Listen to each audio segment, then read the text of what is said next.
Bismillahirrahmanirrahim. Assalamualaikum warahmatullahi wabarakatuh.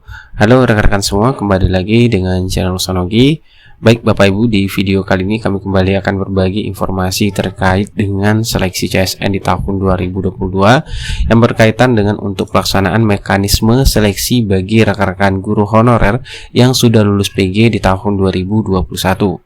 Yang mana sudah kita ketahui bersama bahwasanya pada tanggal 3 November 2022 itu ada RDP Komisi 10 dengan PLT Dirjen GTK, yang mana di sini disampaikan itu menghasilkan 3 poin besar kesimpulan, di mana penjelasan ataupun kesimpulan yang dihasilkan pada saat RDP tersebut bahwasanya yaitu pertama, Komisi 10 DPR RI mendesak Kemendikbudristek RI untuk segera berkoordinasi dengan Panselnas, khususnya Kemenq RI dan Kemendagri RI untuk memastikan anggaran gaji dan tunjangan guru P3K yang bersumber dari APBN dengan skema pembayaran yang jelas. Kemudian yang kedua yaitu mendesak Kemendikbudristek RI untuk menyusun peta jalan penyelesaian guru honorer atau guru P3K yang pasti bersama-sama dengan kementerian lembaga lainnya dan pemerintah daerah. Kemudian dengan timeline alur penyelesaian permasalahan dengan dilandasi data akurat mengenai jumlah sekolah, kebutuhan guru, dan dampaknya bagi satuan pendidikan baik negeri maupun swasta. Kemudian yang ketiga yaitu mendesak Kemendikbudristek RI untuk menyampaikan laporan secara berkala setiap 2 minggu mengenai penyelesaian permasalahan hasil seleksi tahun 2021 dan perkembangan tahapan seleksi guru P3K tahun 2022. Mana di sini jelaskan juga yaitu dan mendesak pemerintah untuk mengordinasikan permasalahan penyelesaian guru honorer atau guru P3K untuk berada langsung di bawah koordinasi Wakil Presiden agar dapat diselesaikan secara komprehensif, ujar Wakil Ketua Komisi 10 DPR RI yaitu Pak Dede Yusuf yang menjelaskan pada saat membacakan kesimpulan rapat dengar pendapat dengan PLT Dirjen GTK Kemendikbudristek. Dan untuk lebih jelasnya Bapak Ibu silakan kita simak kembali lagi pembahasan terkait dengan kejelasan skema seleksi P3K di tahun 2022 terlebih khusus untuk penyelesaian bagi rekan-rekan yang sudah lulus PG di tahun 2021. Bahwa sebetulnya tugas DPR pada saat membuat kebijakan itu sudah selesai, sudah memberikan kesempatan kepada Kemendikbud untuk menyelesaikan permasalahan guru honorer yang sudah berlangsung sejak 2016. Hanya mungkin ketika terjadi carut-marut yang tadi Pak Fikri sampaikan, ini urusannya adanya di Kemendagri, di Kemenpan RB, dan lain-lain. Saya juga turut prihatin karena Kemendikbud sebagai leading sektor kelihatannya memang kurang bernas. Nah, kenapa kurang bernas? Karena berbagai keterbatasan. Keterbatasan yang pertama tentu adalah pentingnya, mohon maaf tanpa mengurangi rasa hormat, pentingnya pejabat-pejabat yang non-PLT itu ditempatkan. Karena kalau tidak, maka yang terjadi adalah sekali lagi kita tidak bisa mengambil kesimpulan atau keputusan-keputusan yang penting. Yang kedua, mungkin perlu saya catat dari harapan kawan-kawan. Kami DPR sekali lagi mengendorse dan meminta pemerintah untuk menyelesaikan P1 tahun ini. P1, jadi kalau tadi P1 itu masih ada kurang berapa? 41.000 ya, nggak salah ya. Ini kalau bisa diselesaikan dulu, karena mereka sudah 1 tahun lebih. Dan banyak diantaranya juga mereka bahkan sudah tidak menerima gaji. Ya, terutama nih yang kawan-kawan dari swasta yang kebetulan mengikuti itu sudah dibuang oleh sekolahnya. SK nggak ada, gaji nggak ada. Jadi mereka boleh dikatakan kondisinya juga morat-marit. Kemudian saya rasa poin yang penting juga adalah banyak orang bertanya kepada kami, wah enak sekali ya pendidikan, Komisi 10 ngurus 20% APBN 600 triliun. Yang pada dasarnya sebetulnya yang hanya kita kelola di sini hanya 80 triliun sekian. Nah, turunnya 60% adalah DAU dan DAK. Tapi banyak yang tidak tahu DAU yang turun ke daerah atau DAK yang turun ke daerah itu jadi apa? Bahkan kemarin saya bersama dengan kawan-kawan Komisi 10 ini menerima rombongan Komisi Pendidikan dari daerah Provinsi Jawa Barat. Saya lupa komisi berapa, Komisi 5 kalau nggak salah. Datang ke sini marah-marah, mengatakan bahwa mana nih janjinya pemerintah pusat, katanya mau memberikan dana untuk guru-guru. Dan kami katakan itu sudah turun berupa earmarking dari Kementerian Keuangan kepada provinsi. Tapi nyatanya Ketua Komisi Pendidikan pun tidak tahu bahwa dana itu ada. Artinya ada misinformasi terkait soal penggunaan DAU. Oleh karena itu kami minta agar tolong disampaikan komponen DAU dan DAK yang turun ke daerah itu apa saja. Walaupun sudah kita tahu lah ada buat gaji tunjangan.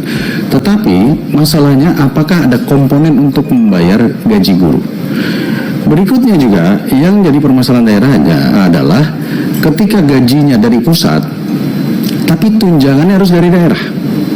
Dan tunjangan itu adalah sebesar gaji. Nah itu yang menjadi kendala, yang menjadi masalah. Dan memang ini harus diselesaikan lintas kementerian.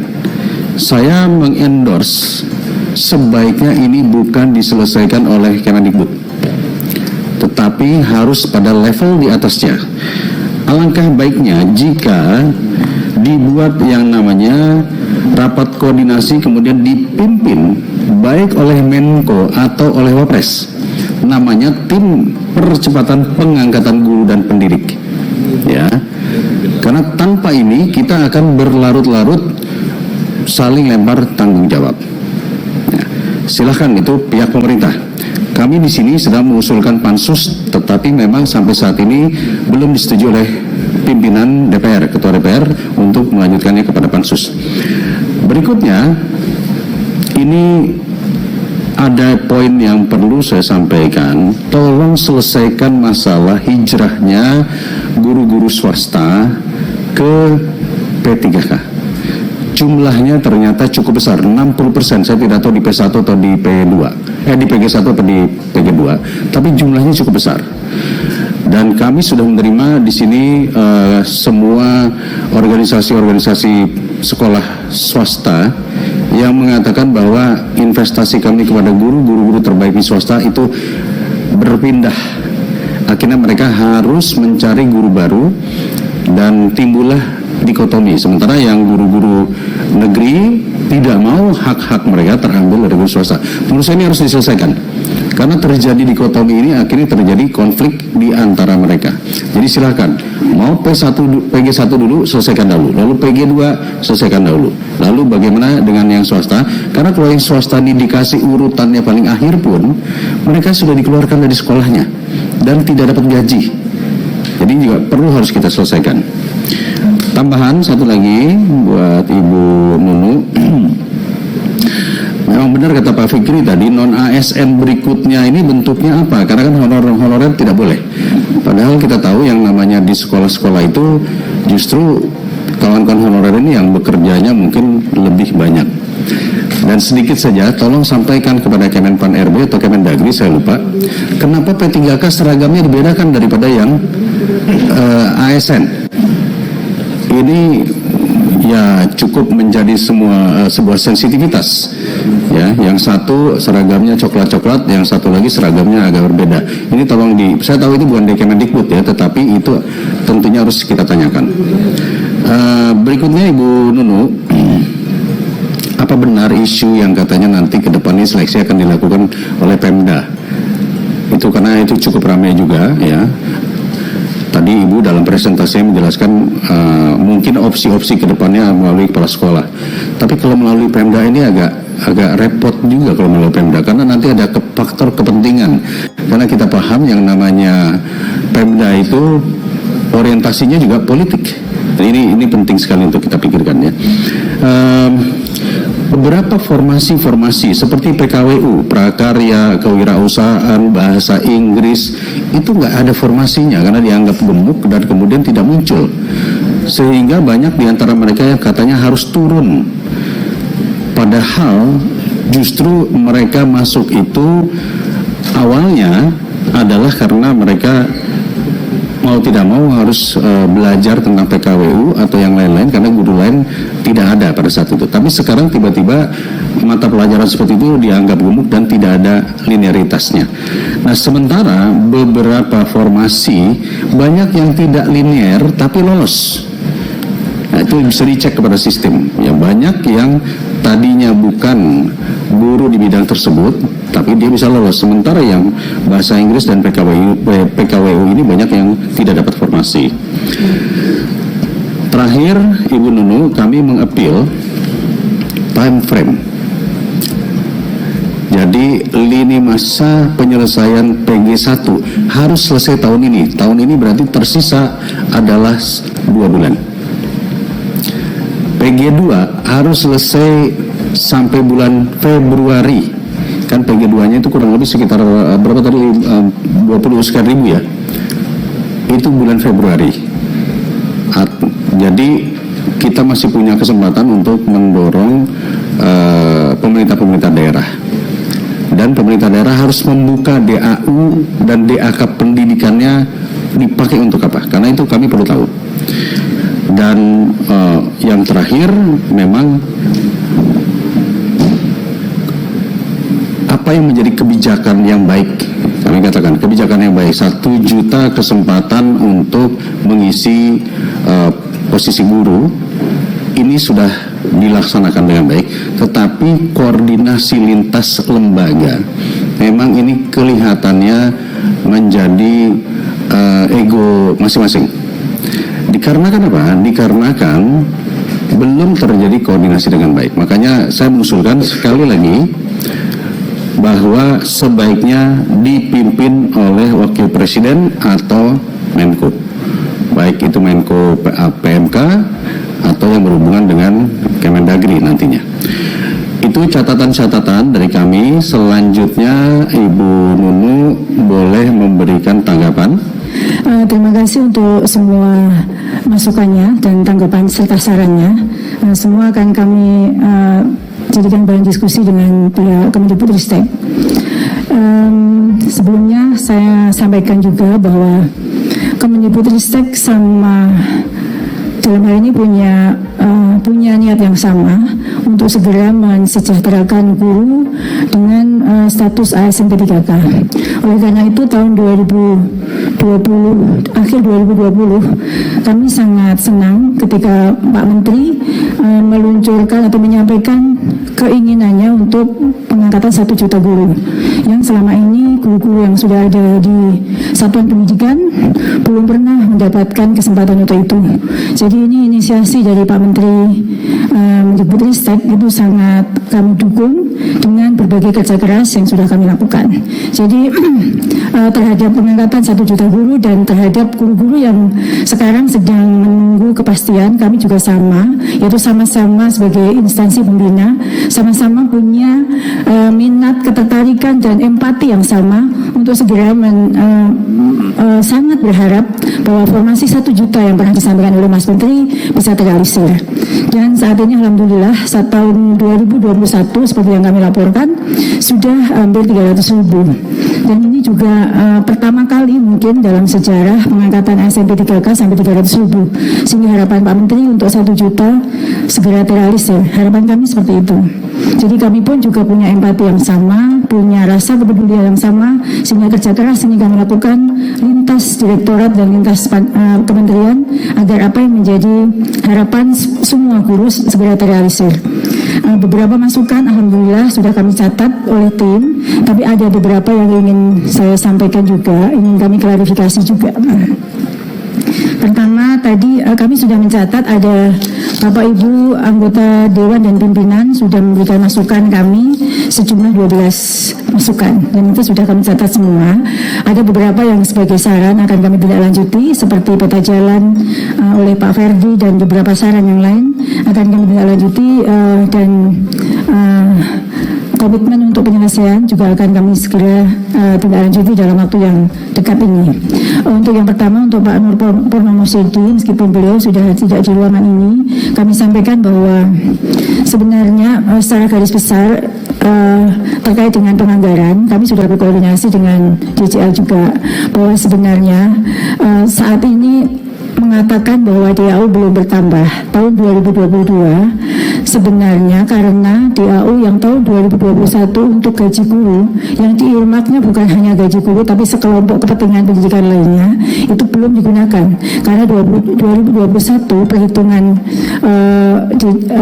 Direktorat Jenderal Anggaran itu ada gaji 3 bulan tahun 2021 kan harapannya bulan Oktober sudah selesai dan ada penggajian tahun 2021 belum digunakan sehingga itu yang digunakan kalau tadi ada Bapak yang menyampaikan bahwa apakah gaji itu sudah dikembalikan itu memang tidak dikembalikan tetapi dihitung sebagai deposit untuk gaji tahun berikutnya jadi kalau tahun 2021 belum digunakan sama sekali mereka memang ada earmark yang khusus gaji dan itu dijadikan perhitungan untuk tahun 2022 sehingga karena memang belum sama sekali digunakan sepertinya dalam DAU tidak bertambah itu informasi yang kami dapatkan dari DJA terkait dengan DAU mereka interupsi pimpinan interupsi sebentar boleh jadi itu yang disiapkan itu gaji ya betul bagaimana dengan tunjangan ya jadi kalau yang disiapkan dalam DAU itu memang gaji sesuai dengan gaji yang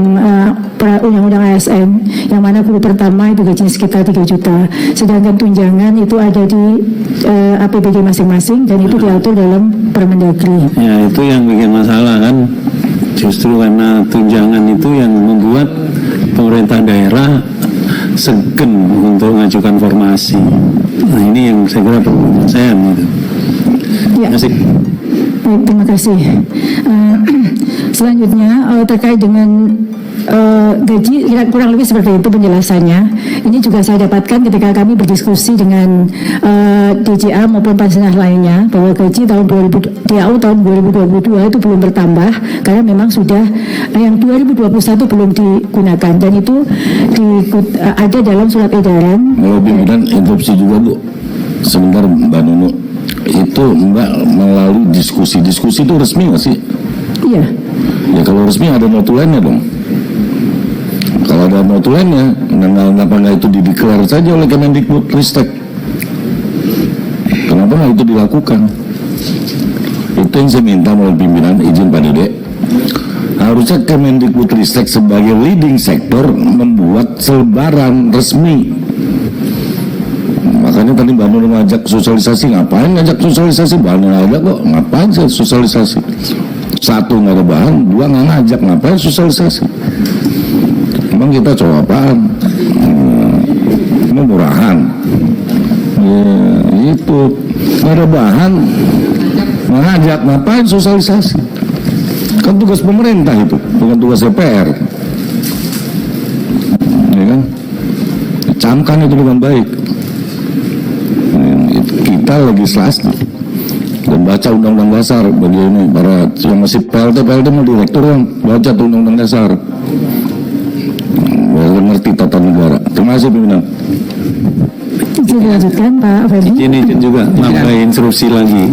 Ya, jadi kalau sudah merupakan rapat bersama itu saya kira akan lebih kuat kalau hasil rapat itu dituangkan dalam keputusan Permendikbud sehingga kemudian hasil rapat itu diikat. Kalau tidak ya itu tadi akhirnya seperti tidak ada, hanya hasil diskusi saja. Saya kira itu ya. Terima kasih. Sekalian pimpinan kayaknya tanggung gitu ya, saya interupsi juga meskipun kalimat awal dari Prof. Nur ini saya baru akhirnya bisa memahami. Di awal itu Prof. Nur menyampaikan bahwa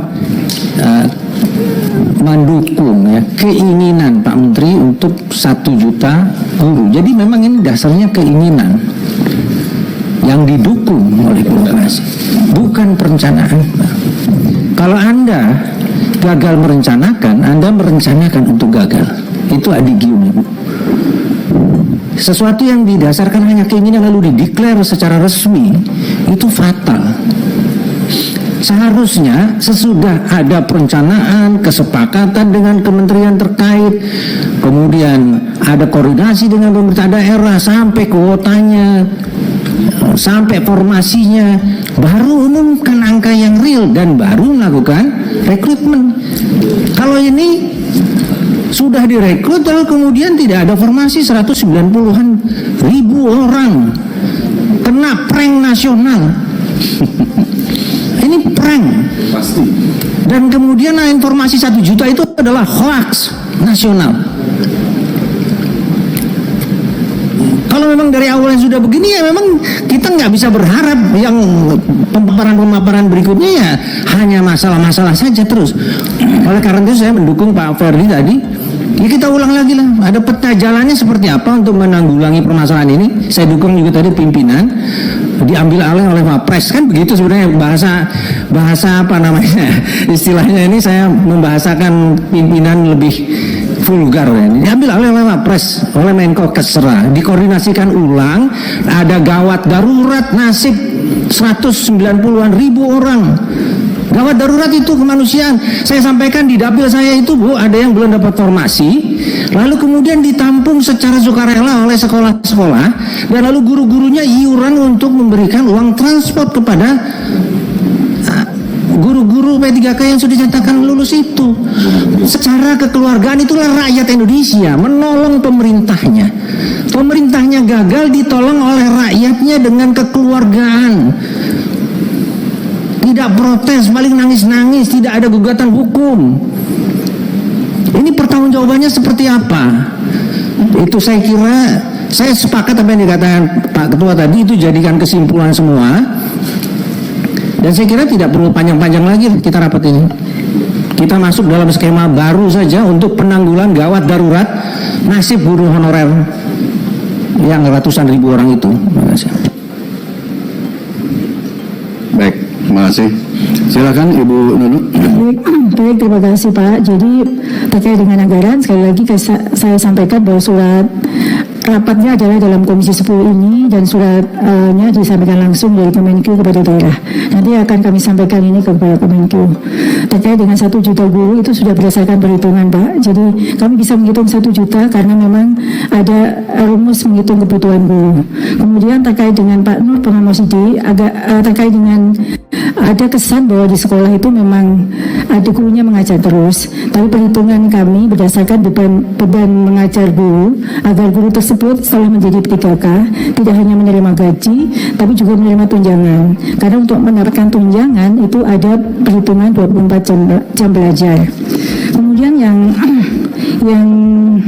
Bu Dewi, saya sedikit tadi Ibu menanyakan bahwa apakah formasi dibuka dulu, apakah ada orang dulu. Jadi ada formasi lebih dulu. Seperti kami sampaikan bahwa 1 juta yang perhitungan kebutuhan kami di tahun 2021 itu daerah baru mengusulkan formasinya 506.000. Jadi 506.000 itulah yang dilamar oleh 900 lebih guru. Dan ketika lulus mendekati 300.000 itu, yang lulus passing grade itu adalah lulus passing grade, bukan lulus seleksi. Karena yang lulus seleksi adalah mereka yang sekarang mendapatkan penempatan. Karena sebagaimana seleksi PNS itu misalnya 1 formasi, kemudian pesertanya ada 100, tentu untuk mendapatkan 1 formasi itu harus di-ranking. Sedangkan mereka ada passing grade yang ditetapkan. Dari passing grade yang ditetapkan itu yang paling tinggi mereka yang lulus seleksi tahun 2021. Sehingga adalah formasi tersedia terlebih dahulu, baru kemudian dilakukan proses. Kemudian Pak Dede, interupsi lagi Pak Dede, izin, ini penting. Mbak Nunu tadi menyatakan bahwa ini berdasarkan perencanaan, perhitungan. Tapi kan berjalan tidak sempurna, berarti sekolah kacau dong. Itu aja kesimpulannya Pak Dede.